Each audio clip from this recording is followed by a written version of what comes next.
Esto se llama aljamiado, el lenguaje de la aljama.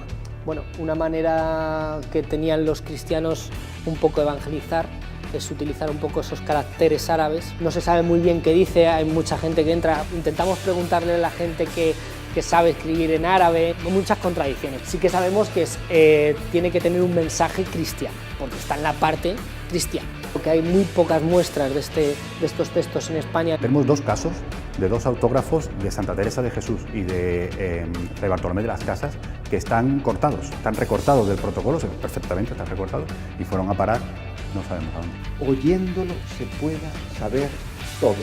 Por eso la gente en el Siglo de Oro decía, vamos a oír la comedia, porque oyéndola podían saber todo. De alguna manera estaban sembrando la semilla de eso que hoy en día la tecnología nos permite hacer y que llamamos ficción sonora o que llamamos radioteatro.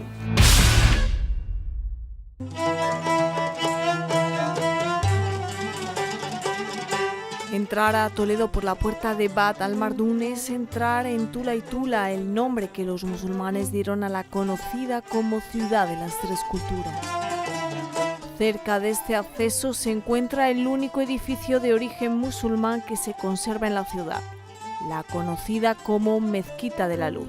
El edificio más antiguo de Toledo actualmente. Es una mezquita que data del siglo VIII, aunque tenemos una inscripción en esta fachada suroeste que nos dice que se terminó de construir en 999. Es una mezquita privada de barrio que está justamente inmediatamente al acceso de la puerta de acceso de la muralla musulmana. Se la conoce como la mezquita de Bab al-Mardón. Es una mezquita que, además de ser un templo, es una mezquita madrasa, es una escuela coránica. Mucho tiempo después, bien entrado el siglo XIX, el romanticismo bebió de las historias populares para crear la leyenda del Cristo de la Luz.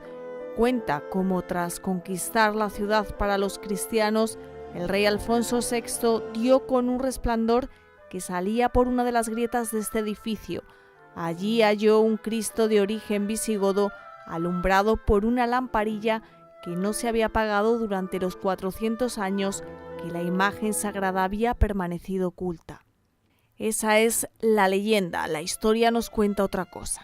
Primero fue una mezquita, la leyenda dice que hubo previamente una iglesia visigoda, el arqueólogo descubrió que la cimentación siempre fue una mezquita. Años más tarde, cuando llega la Reconquista, los cristianos, como hicieron con casi todas las mezquitas de la ciudad, que las destruyen y vuelven a construir encima una iglesia. En este caso, esta mezquita pervive durante casi 100 años. Cuando llega Alfonso VI a la ciudad, casi toda la población, una gran parte se va a mantener, la población árabe musulmana. Parece ser que esto también podría ser una forma de que el rey, ya que se había reconquistado la ciudad mediante pactos, no había habido una lucha, al final después de un asedio de 4 años, pues parece que les deja un poco la mezquita. El rey ya sabía que tarde o temprano esto se iba a convertir en iglesia, en ermita. Sí se mantiene un poco ese clima de los mudéjares que podrían venir aquí a rezar a la mezquita. Más tarde, pues evidentemente, la población disminuye, son otros tiempos, la orden que gestiona el edificio pues ya decide que esto se les queda pequeño, que no puede ya seguir siendo mezquita, añaden el ábside y la convierten en una ermita. La ermita conservará el cuerpo de la antigua mezquita y sus características arquitectónicas y artísticas. La mezquita, como veis, es esta parte cuadrada, este cuadrado es un 7×7. Para ellos hay números en la cultura musulmana que son muy importantes, las 8 cúpulas, siempre se van a regir también por los cánones de griegos y romanos de belleza, entonces todo intentan que sea muy perfecto. Tiene un cuerpo así pequeñito porque era una mezquita privada, está dividida a la vez en 3 naves que hay cupulín central. Es una mezquita que cuando se remodela en el 999 la familia intenta homenajear a Córdoba. Por eso las dovelas rojas y blancas que vemos en el acceso de esta fachada norte. Todas las de sonado, de yesería de estas bóvedas son similares y muy parejas, incluso alguno. Esta de aquí, en concreto el cupulín central, es una copia exacta del cupulín central de la Kaaba de la mezquita de Catedral de Córdoba. Ellos se sirven de estas columnas romanas, de estos capiteles visigodos, tienden mucho a reutilizar los elementos de otras culturas. De hecho, la puerta de acceso que tenemos aquí fuera, todos los sillares que vemos de piedra, son piedras del circo romano que tenemos más abajo en el parque escolar. Además es una manera de propaganda también. Todo el que entra va a ver que son columnas romanas, son capiteles visigodos. Aquí han estado antes los romanos y los visigodos. Acabamos de vencer a los visigodos. Es toda la propaganda después de una guerra. Además vemos cómo entra muchísimo la luz. Cuando entra el orante a esta mezquita, la mirada sea ascensional, que busque el cielo, buscando a Alá. En cambio, la parte cristiana apenas tiene cinco ventanas. Es una parte de recogimiento, es la oración del individuo con Dios, tú a solas con Dios. Es totalmente un mundo diferente. El ábside es del siglo XII-XIII y en 1186 este edificio pasa por parte de Alfonso VIII, se lo entrega a la Orden de los Hospitaleros de San Juan y son los que van a llevar a cabo la ampliación, pero mediante mano de obra árabe, alarif, los mudéjares que se quedan aquí en Toledo, y van a seguir construyendo en este mismo estilo arquitectónico. Por eso cuando se ve el edificio desde fuera, la simbiosis entre las dos partes es casi perfecta. Los alarifes trabajan muy bien el ladrillo, es un material que en Toledo, que tenemos periodos en verano que hace muchísimo calor y en invierno muchísimo frío, es muy bueno para las dilataciones del edificio. Entonces, esta orden se sirven de esos alarifes para que continúen un poco, para no romper la estética del edificio, porque si lo vamos a mantener esta parte de aquí, no vamos a construir románico entero en esa parte. En la última restauración que se hizo, estas pinturas apenas se apreciaban y sacó a relucir casi todo lo fresco. Muchas de las pinturas se han perdido por las humedades, que vienen, de hecho, porque justo aquí tenemos la calzada romana, por debajo discurre una cloaca romana, el antiguo alcantarillado romano, y porque los musulmanes siempre construyen sus mezquitas cerca de centros donde hay mucha agua, porque ellos antes de hacer oración tienen que lavarse muchas veces. El edificio no solo habla a través de su arquitectura e imágenes. Esto se llama aljamiado, el lenguaje del aljama. Bueno, una manera que tenían los cristianos un poco de evangelizar es utilizar un poco esos caracteres árabes. No se sabe muy bien qué dice, hay mucha gente que entra, intentamos preguntarle a la gente que sabe escribir en árabe, muchas contradicciones. Sí que sabemos que tiene que tener un mensaje cristiano, porque está en la parte cristiana. Porque hay muy pocas muestras de estos textos en España. El tiempo no solo trajo el deterioro del edificio, también cambios en su uso. Hasta el siglo XVI-XVII tiene gran uso como por parte de los cristianos. De hecho, fuera existía un cementerio. En la Edad Media los cementerios estaban pegaditos a las iglesias.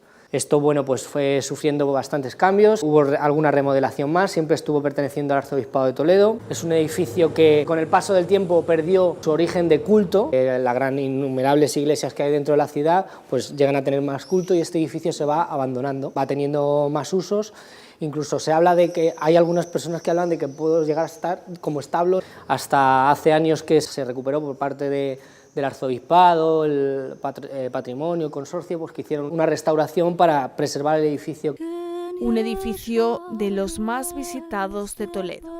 Entre unos 700-800 personas al día. Es uno de los reclamos turísticos de la ciudad, es una de las subidas al casco histórico, entonces, aunque estemos muy escondidos, porque estamos aquí escondiditos detrás de la Puerta de Valmardón, es uno de los primeros monumentos que se visita. Es una manera de ir explicando Toledo desde el principio, de cómo esto es como una tarta, como dicen algunos guías, y vamos viendo los estratos de las diferentes culturas. Entonces es un reclamo turístico muy grande.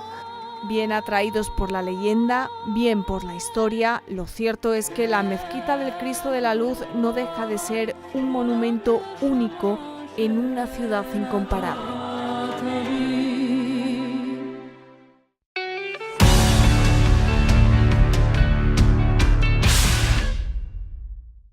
Algunos de los nombres más famosos de la historia de España se guardan tras sus muros.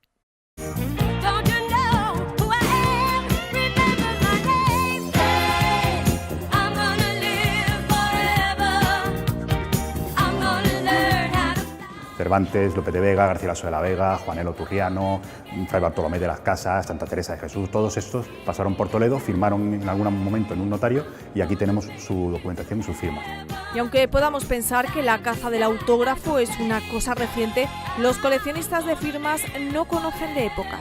Tenemos dos casos de dos autógrafos de Santa Teresa de Jesús y de Fray Bartolomé de las Casas que están cortados, están recortados del protocolo, perfectamente están recortados y fueron a parar. No sabemos a dónde.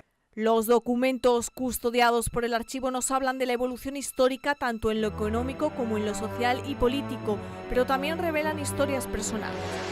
Esto es un contrato de alquiler de Lope de Vega, y aquí está su firma. Lope de Vega Carpio, Gaspar de Vargas era el dueño de la casa, y este es el notario. Lope de Vega vivió en Toledo por temporadas. Tenía muchos amigos aquí, venía a veces, algunas de sus amantes eran de aquí y alquilaba las casas. Conservamos dos contratos de alquiler firmados por él. Personas famosas, por muy famosas que sean, hacen lo que hace todo el mundo, alquilar una casa. Esta es la firma del Greco, que está ya muy enfermo y entonces apenas se ve, ya le tiembla la mano. Y lo solemos poner en contraste con esta otra, que es otra escritura del Greco. Tenemos localizadas 18 firmas del Greco distintas. Este es el Greco ya muy enfermo y este es el Greco que todavía joven y se nota, aquí se lee perfectamente Dominico Theotokopoulos griego. Aquí se equivocó, iba a poner Dominico griego y lo tachó y puso Theotokopoulos griego. Garcilaso de la Vega vivía en Toledo, su familia era de aquí, pero él pues, estaba al servicio del rey, es conocido por ser poeta, pero en realidad él estaba al servicio del rey como soldado. En un momento determinado el rey le manda a Italia a pelear. Entonces él, en Barcelona, antes de embarcar, hace testamento. Este es el testamento que hace. Dice aquí, hecho en la ciudad de Barcelona a 25 días del mes de julio de 1529. Garcilaso no moriría en esta campaña, moriría años después en Francia, pero este fue su último testamento. Lo dejó cerrado ante el notario. Cuando él murió, enviaron el testamento cerrado a Toledo. Y entonces, ante otro notario toledano, su viuda, lo abrió. Y es esto que tenemos aquí. Cervantes se casó en Esquivias con una señora de allí que tenía muchas propiedades, pero en los inventarios, en este caso la carta de dote, aparece desde las fincas hasta el último de los pañuelos, aparece todo. Y la razón de ser de estos documentos era que si el marido desaparecía, pues porque moría, porque simplemente desaparecía en la guerra, que todos los bienes volvieran a la familia de la novia. Miguel de Cervantes Saavedra y su mujer, doña Catalina de Palacios Salazar. El Archivo Histórico Provincial de Toledo es el depositario de estas reliquias gráficas y de otros muchos documentos que van del siglo XIII al siglo XXI.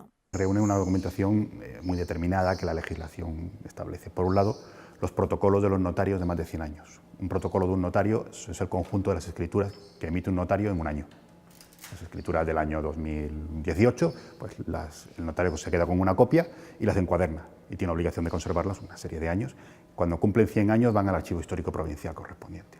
Pues nosotros recogemos la documentación de los notarios desde el último cuarto del siglo XV, 1470 y tantos es el protocolo más antiguo que tenemos, hasta hace 100 años. En segundo lugar, la documentación producida por las oficinas del Estado en la provincia, por ejemplo, la Delegación de Hacienda, o el antiguo Gobierno Civil, hoy la Subdelegación del Gobierno, pero también otras oficinas que ya no existen como tales, la Delegación del Ministerio de Cultura, del Ministerio de Agricultura, la Demarcación de Carreteras de Castilla-La Mancha, bueno, en fin, distintas oficinas que nos envían la documentación histórica, que ha pasado un tiempo, la envían aquí. También recogemos, o deberíamos recoger, la documentación histórica de las oficinas de la Junta de Comunidades. En nuestro caso apenas tenemos, por motivos de espacio, se trasladó al archivo regional, que está en el polígono, y cuando esa documentación sea valorada, la que sea considerada de conservación permanente, pues volverá aquí. Y luego también documentación depositada por ayuntamientos o por otras instituciones públicas o privadas, o bien comprados por las administraciones que lo depositan aquí. Por ejemplo, los fondos fotográficos, los dos comprados por la Junta de Comunidades, el fotógrafo Rodríguez de Toledo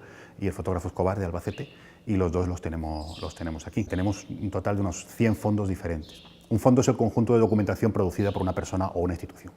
El valor de este archivo no solo se encuentra en sus fondos, también en el propio edificio que los alberga. Aquí lo que había, en las primeras noticias que tenemos, los primeros indicios, son de que había varias casas nobiliarias pegadas una a la otra. A principios del siglo XVII, la heredera de una de estas familias decide fundar un convento en sus casas y con eso se fundó el convento de Jesús y María. Hicieron distintas reformas, luego se amplió en el siglo XVIII y en el siglo XIX con distintas estancias y las monjas estuvieron aquí hasta el año 1984. El Ministerio de Cultura les compró el edificio para convertirlo en archivo y con el dinero ellas construyeron su convento nuevo que está en Buenavista. El arquitecto decidió mantener el aspecto de convento y es lo que tiene, es lo que vemos en este patio que hacía de claustro, incluso mantuvo huecos, muchas de estas puertas son huecos que no dan a ninguna parte, pero los mantuvo porque lo tenían las monjas y lo dejaron. Todo pues hace que el edificio sea realmente muy bonito, tiene algunos problemas funcionales, pero a cambio es muy bonito. En el año 84 empezaron las obras y en el 92 terminaron, unas obras largas, hubo que replantearlas y en el año 92 se vino aquí el archivo. El Archivo Histórico Provincial de Toledo se creó en 1931 y lo albergaba un ala del Museo de Santa Cruz. En 1966 pasó a estar en la Casa de la Cultura situada en el Miradero, hasta 1992 en el que se traslada a su actual ubicación. El arquitecto hizo lo que pudo. Yo creo que en general hizo un buen trabajo.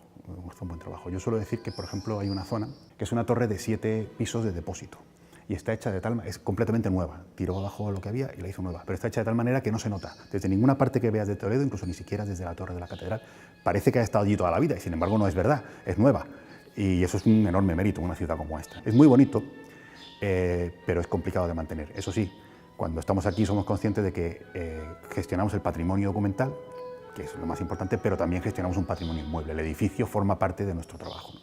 Una labor a la que se añaden descubrimientos como el que se llevó a cabo cuando el edificio fue adquirido por el Ministerio de Cultura como sede del archivo. Esto que nosotros llamamos la Sala Mudéjar, cuando se marcharon las monjas en el año 84, se conocía solamente medio arco con yeserías policromadas del siglo XIV, pero se sospechaba que podía haber más. La sala se mantuvo intacta durante la restauración del edificio y es la razón de la que no podemos utilizar una parte del edificio, lo que está arriba y lo que está detrás. En el año 97, el Ministerio de Cultura contrató a unos restauradores para que hicieran unas catas y descubrieron que podía haber bastante más, pero el descubrimiento total no fue hasta el año 2016. Entonces se descubrió todo lo que se ve, que son las yeserías datadas a mediados del siglo XIV, son muy similares a las del Taller del Moro, y esto en realidad es una sala, es como el Taller del Moro, es una sala alargada con 2 alcobas. Una alcoba es esta, las alcobas se marcan con estos arcos, y otra estaba al otro lado, pero se derribó al construir la iglesia a principios del siglo XVII. Esto antiguamente debía ser la sala principal de una de las casas que luego formaron parte del convento. La puerta estaría aquí y daría al patio. Y bueno, es evidente que es una casa de lujo. La familia Niño, que era la dueña de esta casa, era una de las familias más importantes en el momento en Toledo y desde luego hacía ostentación de lo que era. Y en aquel momento lo que estaba de moda era la decoración árabe. Los alarices, los que hicieron esta obra, desde luego hicieron como si fuese árabe, pero está hecho en época cristiana para cristianos. Se conservan los escudos de la familia en cuestión y las inscripciones. Y hay que decir que las inscripciones, las que están en yesería, sí se han podido leer, son relativamente estandarizadas, pero las pinturas que están en el techo no se han podido leer. Hemos tenido 2 especialistas, uno de la Universidad de Zaragoza y otra especialista de la Universidad de Lyon, que no han sido capaces de leerlo. Una de ellas va a dedicar parte de su tesis doctoral a intentar descifrar lo que dice. Al parecer es muy difícil de leer. Yo de árabe, para mí es igual de difícil de leer todo, pero ellos lo ven y dicen, a mí me parece que es fácil de ver, pero te dicen, no, es una escritura está muy enrevesada, es muy difícil. Lo que están seguros es que no es literatura sagrada, digamos. Luego aquí se ha encontrado también alguna cosa más, una cripta con enterramientos, que no sabíamos que estaba, que conserva todavía incluso restos humanos, un arco que es arco falso y debajo de él se ve la yesería, pero intacta. Aquí se ve, está bastante bien lo que se ve, policromada y tal, pero allí es que está intacta, porque las monjas lo debieron tapar para construir el presbiterio durante un tiempo que utilizaron esto como iglesia. Una puerta que no sabíamos que existía, que da al Callejón de Jesús y María, bueno, distintos detalles de esta sala que tiene un montón de detalles y de historias. Las historias no se agotan en los documentos y en lo que va desvelando este singular edificio. Muchas continúan para el público en la sala de exposiciones, visitada al año por entre 12.000 y 15.000 personas. Aquí lo que tenemos normalmente es una exposición permanente, con los documentos más destacados del archivo, en reproducción todos, porque si no están mucho tiempo fuera del depósito, se estropean. La que tenemos aquí ahora es una exposición dedicada a los 40 años de la Constitución. Pasado reciente y remoto que se manifiesta en el presente gracias a la labor imprescindible de los archivos históricos. Los archivos no guardan los documentos porque sean bonitos. De hecho, la mayoría de los documentos de archivos son feos, no nos engañemos, es así. Pero son interesantes porque son la vida de las personas.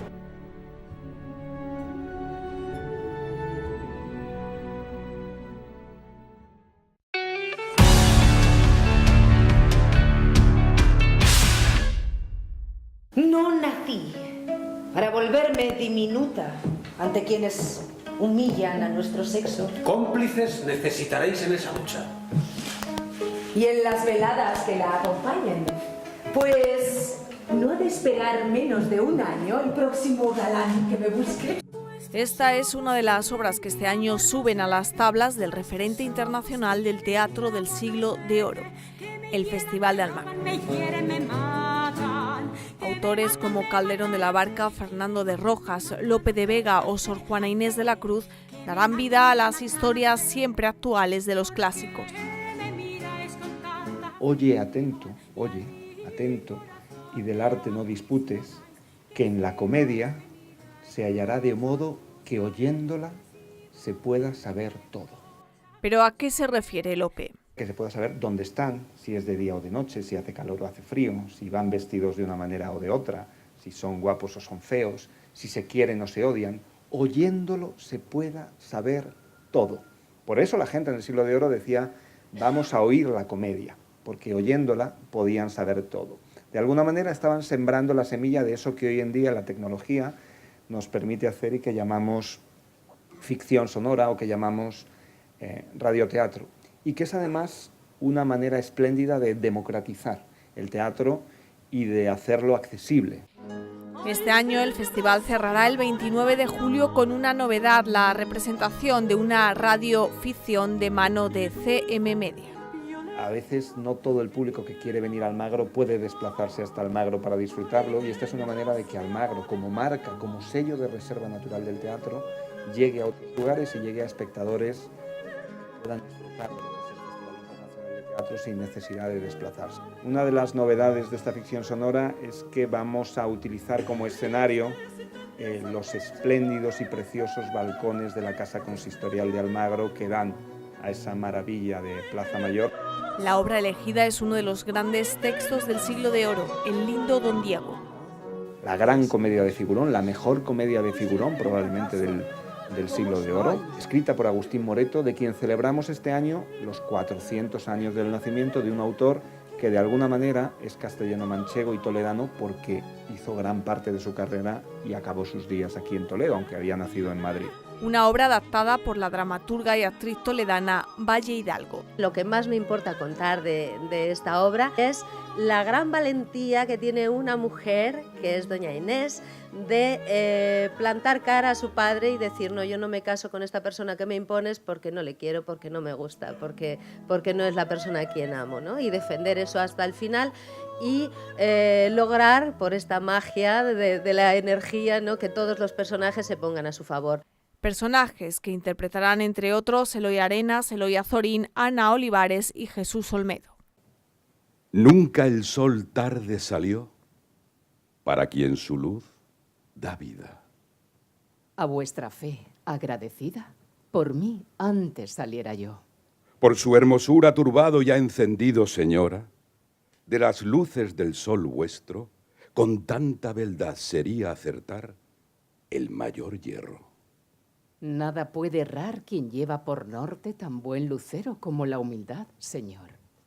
Habiendo el pobre salido, vino la condesa luego, y cuando vino don Diego, vino porque había venido. Entró ella, y cuando entraba, entró el pobre, y fue don Diego, y como entró con sosiego, después de entrado allí estaba, y de esto se quedó loco, porque entraba muy esquivo. Él buscó a quien le buscaba, porque ella buscando vino, y buscando de camino, él buscó lo que allí estaba, y el pobre que lo buscó, no buscó duelos ajenos. Vive en los cielos, Señor, que lo vi con estos ojos.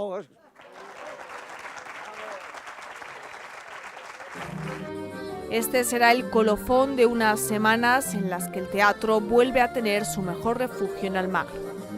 Almagro cuida a los autores que si no fuera por este cuidado desaparecerían de los escenarios del mundo. Porque si nosotros no hiciéramos Agustín Moreto este año que se celebran los 400 años de su nacimiento, pasaría desapercibida esa celebración y probablemente a la larga desaparecería de los escenarios.